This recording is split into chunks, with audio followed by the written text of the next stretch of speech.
Part 5 of the Watsons. This recording is in the public domain. Read by Gesine. The Watsons. The fragment of a novel by Jane Austen. Part 5. A week or 10 days rolled quietly away after this visit, before any new bustle arose to interrupt even for half a day the tranquil and affectionate intercourse of the two sisters, whose mutual regard was increasing with the intimate knowledge of each other which such intercourse produced. The first circumstance to break in on this security was the receipt of a letter from Croydon to announce the speedy return of Margaret, and a visit of 2 or 3 days from Mr. and Mrs. Robert Watson, who undertook to bring her home, and wished to see their sister Emma. It was an expectation to fill the thoughts of the sisters at Stanton, and to busy the hours of one of them at least, for as Jane had been a woman of fortune, the preparations for her entertainment were considerable, and as Elizabeth had at all times more good will than method in her guidance of the house, she could make no change without a bustle.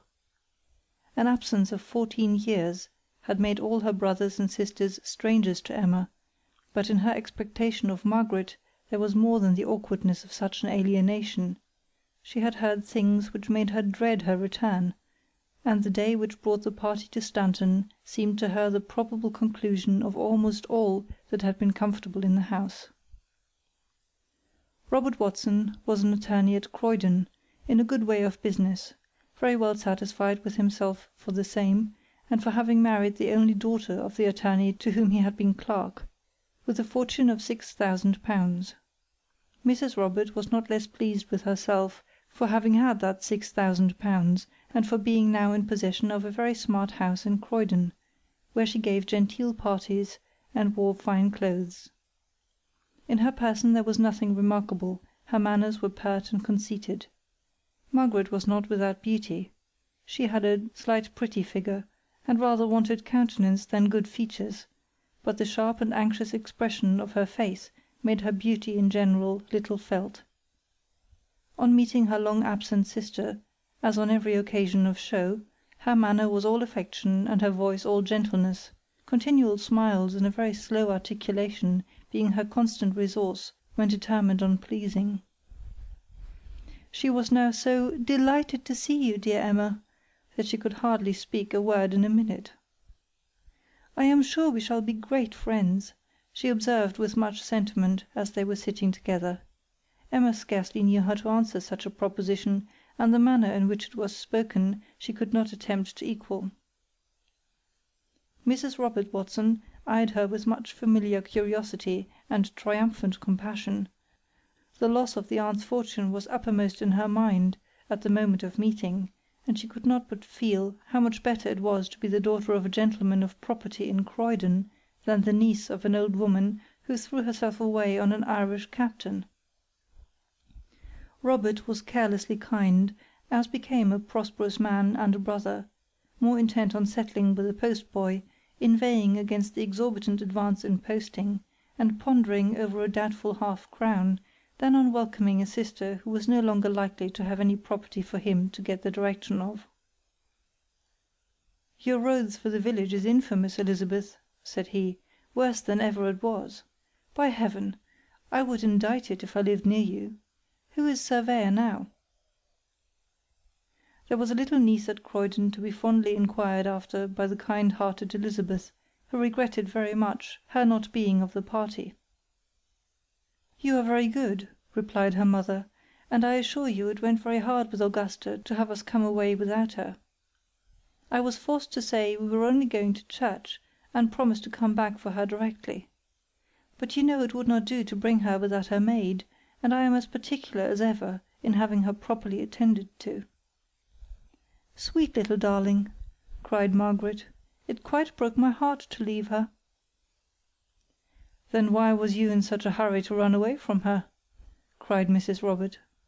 "You're a sad, shabby girl. I have been quarrelling with you all the way we came, have I not? Such a visit as this I never heard of.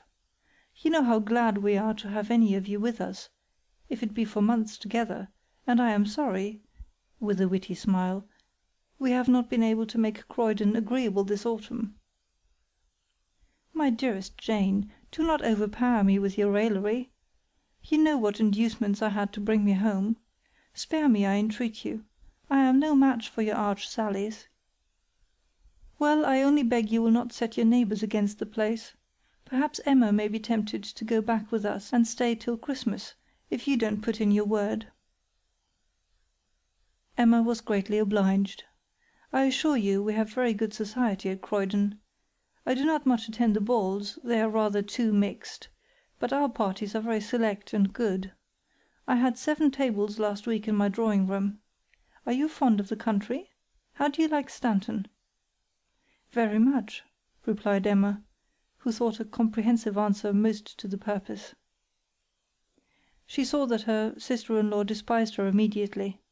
Mrs. Robert Watson was indeed wondering what sort of a home Emma could possibly have been used to in Shropshire, and setting it down as certain that the aunt could never have had £6,000. How charming Emma is, whispered Margaret to Mrs. Robert, in her most languaging tone. Emma was quite distressed by such behaviour, and she did not like it better when she heard Margaret, 5 minutes afterwards, say to Elizabeth in a sharp, quick accent, totally unlike the first, "Have you heard from Penn since she went to Chichester? I had a letter the other day. I don't find she is likely to make anything of it. I fancy she'll come back Miss Penelope as she went." Such, she feared, would be Margaret's common voice when the novelty of her own appearance were over. The tone of artificial sensibility was not recommended by the idea. The ladies were invited upstairs to prepare for dinner.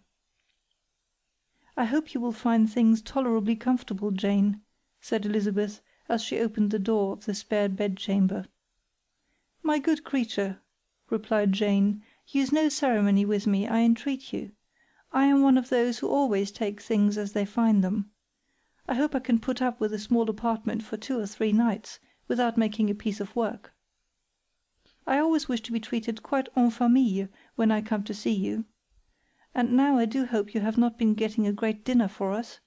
Remember, we never eat suppers." "I suppose," said Margaret rather quickly to Emma, "you and I are to be together. Elizabeth always takes care to have a room to herself." "No, Elizabeth gives me half hers." "Oh!" in a softened voice, and rather mortified to find that she was not ill-used. "I am sorry I am not to have the pleasure of your company, especially as it makes me nervous to be much alone." Emma was the first of the females in the parlour again. On entering it, she found her brother alone. "So, Emma," said he, "you are quite a stranger at home? It must seem odd enough for you to be here. A pretty piece of work your Aunt Turner has made of it. By heaven! A woman should never be trusted with money. I always said she ought to have settled something on you as soon as her husband died." "But that would have been trusting me with money," replied Emma, "and I am a woman too." "It might have been secured to your future use, without your having any power over it now. What a blow it must have been upon you, to find yourself, instead of heiress to £8,000 or £9,000, sent back a weight upon your family, without a sixpence. I hope the old woman will smart for it. Do not speak disrespectfully of her, she was very good to me, and if she has made an imprudent choice, she will suffer more from it herself than I can possibly do. I do not mean to distress you, but you know everybody must think her an old fool. I thought Turner had been reckoned an extraordinarily sensible, clever man. How the devil came he to make such a will? My uncle's sense is not at all impeached in my opinion by his attachment to my aunt. She has been an excellent wife to him. The most liberal and enlightened minds are always the most confiding. The event has been unfortunate, but my uncle's memory is, if possible, endeared to me by such a proof of tender respect for my aunt." "That's odd sort of talking. He might have provided decently for his widow, without leaving everything that he had to dispose of, or any part of it, at her mercy." "My aunt may have erred," said Emma warmly. "She has erred, but my uncle's conduct was faultless. I was her own niece, and he left to herself the power and the pleasure of providing for me.